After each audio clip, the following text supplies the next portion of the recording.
Good morning all of you. कैसे हैं आप लोग? सीख रहे हो, समझ रहे हो और आगे बढ़ रहे हो। आज बात करने वाला हूँ बहुत ही इंपॉर्टेंट टॉपिक की। सर आपकी स्ट्रेटेजी अगर मुझे मिल जाए तो मैं करोड़पति बन जाऊंगा। ठीक है, आप अपनी स्ट्रेटेजी जो है ना वो मुझे दे दो और मैं करोड़पति बन जाऊंगा। ये थॉट ना हम लोगों को होता है, बहुत ज़्यादा लोगों के पास में है ये थॉट कि मेरे जिस ट्रेडर को मैं बहुत अच्छा मानता हूँ, ठीक है, ये टॉप 1% ट्रेडर के अंदर मानता हूँ, अगर उसकी स्ट्रेटेजी जो यूज कर रहा है वो अगर मुझे मिल जाएगी तो मुझे सक्सेसफुल होने से, मुझे प्रॉफिटेबल होने से कोई नहीं रोक सकता।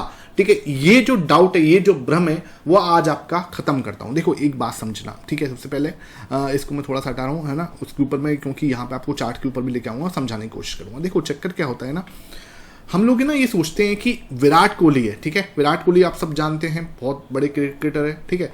अब विराट कोहली ने जो मेहनत करी है ना, वो जो उनकी स्किल्स उन्होंने मांझी है, जो दिन रात उन्होंने प्रैक्टिस की है, विराट कोहली उसकी वजह से है। ठीक है, ये वही वाली बात है कि आपको अगर कोई बोले कि विराट कोहली का बैट ले लो, ठीक है, विराट कोहली का बैट ले लो और विराट कोहली के बैट से क्या है, सेम सेंचुरी सेम लेवल पे मारना स्टार्ट कर दो, वो पॉसिबल है क्या?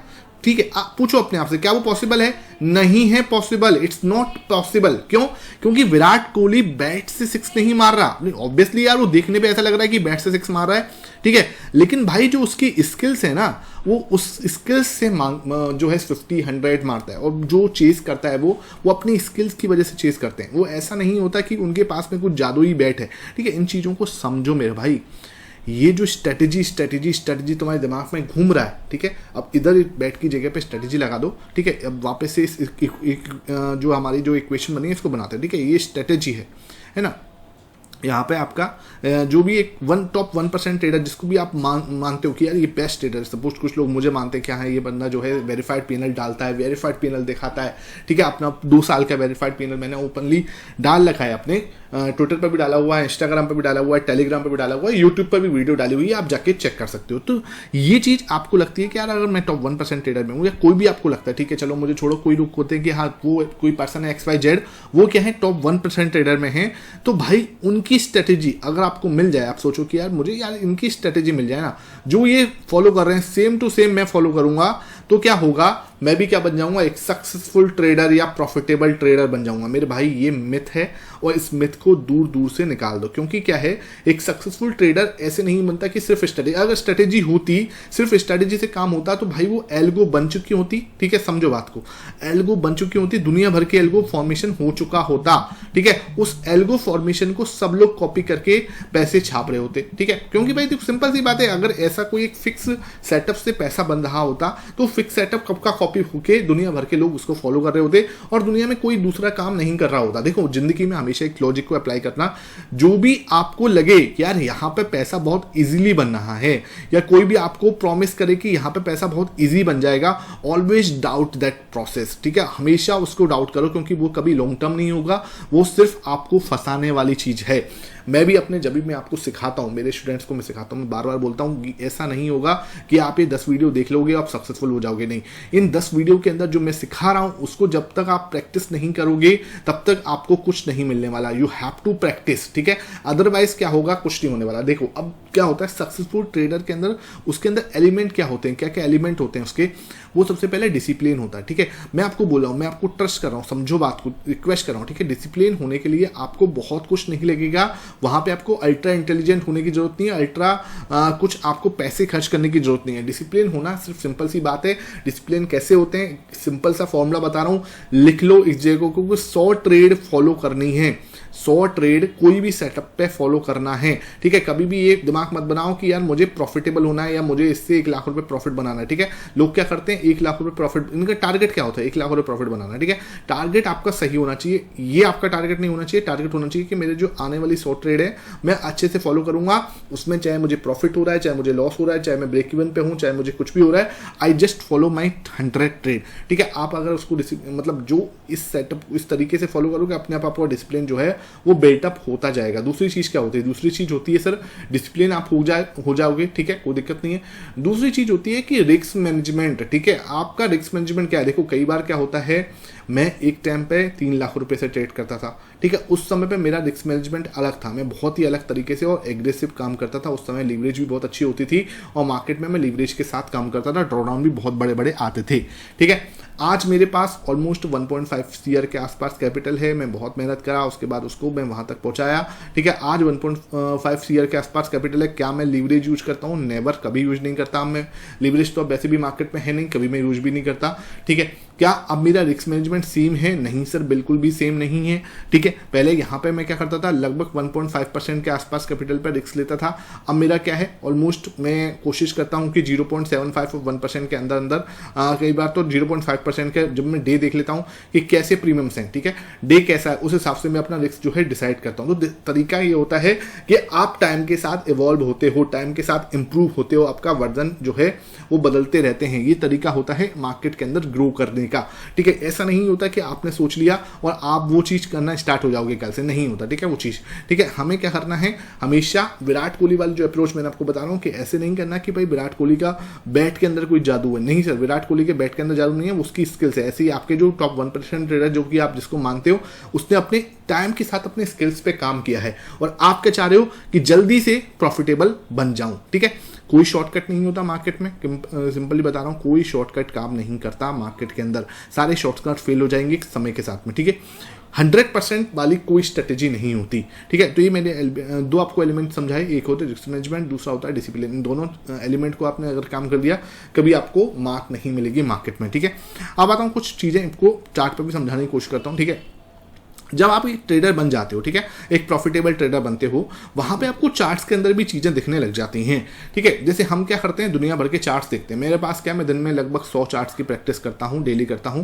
और मैं क्या चाहता हूं कि मैं नीचे कमेंट सेक्शन में आप बताओगे तो मैं वो आपके साथ रिकॉर्ड करके, ठीक है, वो जो 100 चार्ट्स की जो मैं प्रैक्टिस करता हूं ना, उसमें क्या होगा, मैं बहुत ज्यादा आपके साथ ज्यादा बात नहीं करूंगा, लेकिन वो 100 चार्ट्स ना आपके साथ में उस समय के साथ देखूंगा, मतलब कि क्या चल रहा है, ठीक है। वहां पे मैं कोई आपको बाई नहीं बोलने वाला, वहां मैं आपको कोई सेल नहीं बोलने वाला, ज्यादा से ज्यादा मैं वहां पे क्या करता हूं, रेजिस्टेंस एंड सपोर्ट वो मार्क करता हूं, इंपॉर्टेंट लेवल्स को मार्क करता हूं कि यार ये इंपॉर्टेंट लेवल है और इसको मुझे मार्क करना है। देखो, अब इंपॉर्टेंट लेवल भी कैसे ब्रेक होता है वो देखने वाली बात होती है। जैसे कि यहां पे एक छोटा सा एग्जांपल दिखाता हूं मैं, ये एक इंपॉर्टेंट लेवल है, ठीक है, ये वाला लेवल जिसको हम लोग बोलते हैं, जैसे ये वाला मान लो, चलो ठीक है, इस वाले को रहने देते हैं, इधर से मानते हैं, ये वाला एक इंपॉर्टेंट लेवल है, ये रेजिस्टेंस है, यहाँ रेजिस्टेंस है, यहाँ पे रेजिस्टेंस है, ठीक है। ये ब्रेक हुआ है ना, ब्रेक होने के बाद क्या हो रहा है, इसकी रिटेस्टिंग चल रही है इस टाइम पे, ये देखो इसकी रिटेस्टिंग चल रही है। यहाँ पे एक बहुत ही नेगेटिव जो है, बिल्कुल नेगेटिव वाली जो है कैंडलस्टिक पैटर्न बन गया, जिसको हम लोग बोलते हैं बेरिश एंगल्फिंग, ठीक है। बेरिश एंगल्फिंग है, बहुत ही सिंपल, सबको दिख रहा है, सबको दिख रहा है कि यार एक इंपॉर्टेंट लेवल तोड़ा है,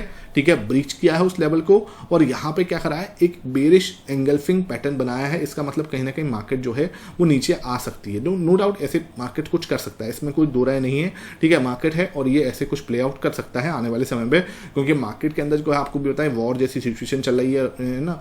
कल भी क्या हुआ, हमने देखा कि एक सीज फायर जो है अनाउंस किया गया ट्रंप की तरफ से, ठीक है। ट्रंप ने बोला तो सही एक सीज फायर, लेकिन क्या हुआ, फिर दोबारा से पाकिस्तान जो है वो अपनी, मतलब वो क्या है, आतंकवादी देश है कहीं ना कहीं, ठीक है। उसको क्या है, उसको ट्रस्ट किया ही नहीं जा सकता। पता ही नहीं ट्रंप क्या है, उनको वैसा समझ रहा है कि हाँ उसको ट्रस्ट किया जा सकता है, लेकिन ट्रस्ट में भाई आपको भी ये सब समझ में आता होगा कि भाई वो ट्रस्ट करने वाला देश नहीं है, ठीक। वहां पे क्या हुआ, फिर दोबारा से उन्होंने सीज फायर का उल्लंघन किया, फिर दोबारा से चीजें हो रही हैं। लेट्स सी मार्केट क्या करेगा, हमें नहीं पता, लेकिन हम यहाँ पे एक चीज समझ पा रहे हैं, सिंपल सी चीज देख के, कि प्रो की, मैंने आपको कल डेटा भी दिखाया था, जो लोगों ने कल का वीडियो देखा अच्छी बात है, नहीं देखा जाके जरूर विजिट करो। प्रो का डेटा क्या है, कल भाई सिंपल उसने अच्छा खासा बेचा, ठीक है, बहुत अच्छा, लगभग 10% के आसपास, 10.5% के आसपास जो है प्रो ने कल में सेल किया है, ठीक है। यहाँ पे नेगेटिव, ठीक है। अब कल में इसने सेल किया, इसका मतलब क्या हो रहा है, इसने यहाँ पे सेल किया, लगभग 24,000 के आसपास सेल किया है। अब ये चीज क्या दर्शा रही है कि यहाँ पे मार्केट के अंदर थोड़ा डर बना हुआ है। ये कैंडलस्टिक पैटर्न मुझे क्या दिखा रहा है कि यहाँ पे हमें ना कुछ करना नहीं है, ठीक है। ये ऐसा जोन है कि यहाँ पे हमें नो ट्रेड वाला जोन है, नो ट्रेड, ठीक है। नो ट्रेड भी एक अच्छी ट्रेड होती है, यहाँ पे हमें पता होता है कि मार्केट अगर नीचे की साइड तोड़ेगा, सिंपल मैं जाऊंगा पुट बाई की ओर जाऊंगा, कोशिश करूंगा मैं पुट बाई करूं, ठीक है। मैं अपने पर्सनल वाले अकाउंट में कोशिश करूंगा कि मैं पुट जरूर बाई करूं, ठीक है।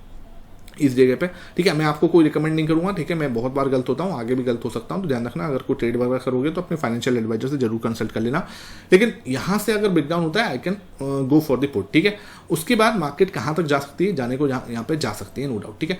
अब क्या है, अगर मान के चलो ऊपर की साइड ब्रेकआउट देता है, तब मैं सोचूंगा कि हाँ यार, अब जो है मार्केट वापस से अपने पावर जो है रिगेन कर रही है, ठीक है। वैसे अब देखा जाए तो कुछ ऐसा नेगेटिव नहीं है, हमारा सब कुछ जीडीपी का आंकड़ा भी सही आया है, ठीक है। जीएसटी कलेक्शन बहुत ज्यादा ऑल टाइम हाई पे है ना। उसके बाद हमारा जो ये ट्रेड वॉर वाला जो सिचुएशन थी वो भी सही हो गई है कि हाँ भाई, अब अमेरिका के साथ जो ट्रेड वॉर चल रहा था वो भी सही हुआ है, ठीक है। तो ये सारी सिचुएशन जो है सही होती दिख रही है। बाकी पाकिस्तान के साथ जो है हमारा, मुझे नहीं लगता है 10-12 दिन के अंदर आई थिंक सॉल्व हो जाएगा, ठीक है।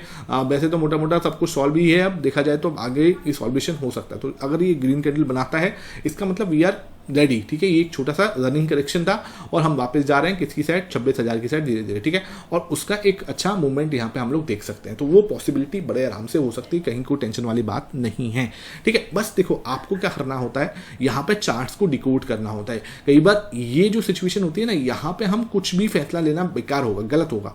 आपको ब्रेकआउट का वेट करना है, या तो ऊपर की साइड से, ठीक है, या ब्रेकडाउन का वेट करना है ऐसे करके नीचे की साइड से, तभी हमें कोई ट्रेड लेना है। ये जो सक्सेसफुल ट्रेडर होता है ना, उसको वेट करना बहुत समझदारी से आता है, ठीक है। मैंने आपको 50 बार समझाया कि भाई ये जो लेवल है, यहाँ पे हम कंसोलिडेशन कर रहे हैं, और जितना अच्छा, जितना ज़्यादा कंसोलिडेशन हुआ, जितना गहरा कंसोलिडेशन हुआ, उतना बड़ा मूव आने की संभावना है, ठीक है। जैसे यहाँ पे अगर हमने 2-3 वीक और बिता दिए, मतलब समझ लो इसमें हमने ऑलरेडी कितने वीक बिता दिए, 1, 2, 3, ठीक है, 3 वीक हम ऑलरेडी बिता चुके हैं। अगर इसमें 3 वीक, अपकमिंग 3 वीक और बिता दिए ना भाई, जो बड़ा मूवमेंट आएगा ना, मतलब उसके बाद ब्रेकआउट के बाद जो मूवमेंट आएगा, वो भाई हम सोच भी नहीं सकते उस लेवल, क्योंकि मैंने वो चीज देखी है। आप कहोगे कमेंट सेक्शन में, आपको बताऊंगा कि जब ऐसे 6 वीक, ठीक है, मार्केट एक छोटी सी रेंज के बीच में फंसा देता है, उसके बाद देखो ना क्या बड़ा मूवमेंट आता है। एक बहुत अच्छा सेटअप इसके अराउंड मैंने जो है बनाया हुआ है, जो मैं पर्सनल लेवल पर भी यूज करता हूँ। नीचे कमेंट सेक्शन बोलोगे तो उसके साथ आपके साथ शेयर करूंगा। लेकिन उसके लिए आपको क्या करना पड़ेगा, कमेंट पे नीचे लिखना पड़ेगा कि yes we are interested for learning, ठीक है, यस वी आर इंटरेस्टेड, ठीक है। वहां पर आप बोलोगे तो डेफिनेटली मैं आपके साथ उसको शेयर करूंगा, ठीक है। उसके लिए उसमें आपको कहीं भी कोई दिक्कत वाली बात नहीं है। अब यहाँ पे आपको क्लियर होना चाहिए, ठीक है। अब एक चीज और पूछनी थी, कुछ लोग मुझसे पूछ रहे थे, सर एक चीज आप मुझे बताओ कि ना, अब जैसे ये वॉर जैसे सिचुएशन में, तो इसमें हमें कौन से स्टॉक्स पे हमें दिमाग लगाना चाहिए, कौन से स्टॉक्स है जिस पे हमें फोकस करना चाहिए। मैंने हर चीज कवर करने की कोशिश कर रहा हूँ जिसमें आपको सही रहेगा, ठीक है। अब देखो, वॉर जैसे सिचुएशन में हमें कौन से स्टॉक्स पे दिमाग लगाना चाहिए। स्टॉक्स की जगह पे मैं फोकस करता हूँ ETF पे, ठीक है सर। ETF पे मैं फोकस ज्यादा करता हूँ। तो ETF में वॉर जैसे सिचुएशन हो तो वहां पे सबसे बढ़िया जो होता है वो होता है गोल्ड, ठीक है, और दूसरे नंबर पे होता है सिल्वर, ठीक है। ये भाई मतलब ऐसा है कि अगर वॉर होगा तो गोल्ड भाई बहुत भागेगा, बहुत ज़्यादा भागेगा गोल्ड उस समय पे, क्योंकि गोल्ड की वैल्यू है ना वो कभी कम नहीं होगी। देखो, वॉर हुआ, आपके सामानों को, आपके बैंकों को, आपके हर जगहों को दिक्कत हो सकती है। लेकिन गोल्ड क्या है, वो क्या है, आपकी एक ऐसी करेंसी है जो कहीं भी ज़्यादा मतलब क्या है, डिप्रिशिएट नहीं होने वाली, ठीक है। गोल्ड कभी बहुत ज़्यादा नहीं नीचे गिरेगा, ठीक है। ये चीज़ आपको समझनी पड़ेगी। तो वहाँ पर गोल्ड जो है ना, आपको एक अच्छा जो है वहाँ पे आ सकता है। ये चीज़ आपको पता होना चाहिए, ठीक है। ये चीज़ आपको समझनी पड़ेगी। गोल्ड जो है ना वो हमेशा जैसे है ना आगे बढ़ता रहेगा, ठीक है। तो अगर आपको लगता है कि वॉर बहुत ज़्यादा गहरी हो सकती है, ठीक है, तो मैं अपने लिए पर्सनल लेवल पे क्या करूँगा, मैं गोल्ड या सिल्वर जो है उसको अच्छे लेवल पे बाई करूँगा। ये मेरा मतलब अपना पर्सनल लेवल पे मैं देखता हूँ, क्योंकि स्टॉक्स का क्या है कि नहीं पता है यार क्या होगा, कि नहीं पता कौन से स्टॉक्स क्या है। ऐसी अगर वॉर अगर बड़ा होता है, गहरा होता है, थोड़ा सा और सिचुएशन बिगड़ती है और इंडियन आर्मी फिर अब अपने लेवल पर आती है, तो वो कहीं से पाकिस्तान को छोड़ने वाली नहीं है। तो उस समय पर क्या होगा, वहाँ पर थोड़ा अगर होता है तो स्टॉक्स में गिरावट, बड़ी गिरावट जो है आ सकती है। तो ऐसे में अगर हम जो सोचें तो मेरे लिए तो भाई मैं गोल्ड एंड सिल्वर की साइड जाऊंगा, ठीक है। आप अपना पॉइंट ऑफ व्यू भी नीचे रख सकते हो कि मुझे सर ये लग रहा है, इसमें मुझे ये लग रहा है, तो ये अपना पॉइंट ऑफ व्यू जरूर आप रखना, ठीक है। देखो भाई, एक चीज़ बताऊं, हर जगह पे ट्रेडिंग करने की जरूरत नहीं होती, हर पॉइंट को ट्रेडर की तरह नहीं सोचना होता। कई बार क्या है, हमें इमोशंस होना पड़ता है, हमें थोड़ा सोचना पड़ता है अपने देश के ऊपर भी। तो वहाँ पे यार ज़्यादा शॉर्ट करने की मत सोचना। अगर मार्केट नीचे जाए तो ठीक है, वहाँ पे कोशिश करना कि भाई अपने इंडियन जो है प्रोडक्ट उनको भी बाई करें और कहीं ना कहीं कंपनीज को भी हम सहायता दे सकें, ठीक है। तो वहाँ पर हमें थोड़ा अपने बारे में नहीं, थोड़ा इंडिया जो हमारा देश है, अपनी कंट्री के बारे में सोचना है, तो वो थोड़ा इंपॉर्टेंट रहेगा, ठीक है। बाकी जो है थोड़ा नेगेटिव साइन है, ठीक है। शाम को मैं आपके साथ निफ्टी बैंक निफ्टी का एनालिसिस शेयर कर लूँगा। वहाँ पे हम लोग बात करेंगे निफ्टी बैंक निफ्टी का एनालिसिस क्या हो सकता है, कल की रणनीति, वो हर चीज़ वहाँ पे हम डिस्कस करेंगे गिफ्ट निफ्टी को देखते हुए। तो वो वीडियो आपको शाम को रहेगा, ठीक है। आई होप सेशन समझ में आया, वीडियो पसंद आई है, ज़्यादा से ज़्यादा लाइक करना, शेयर करना। Thank you for watching this session.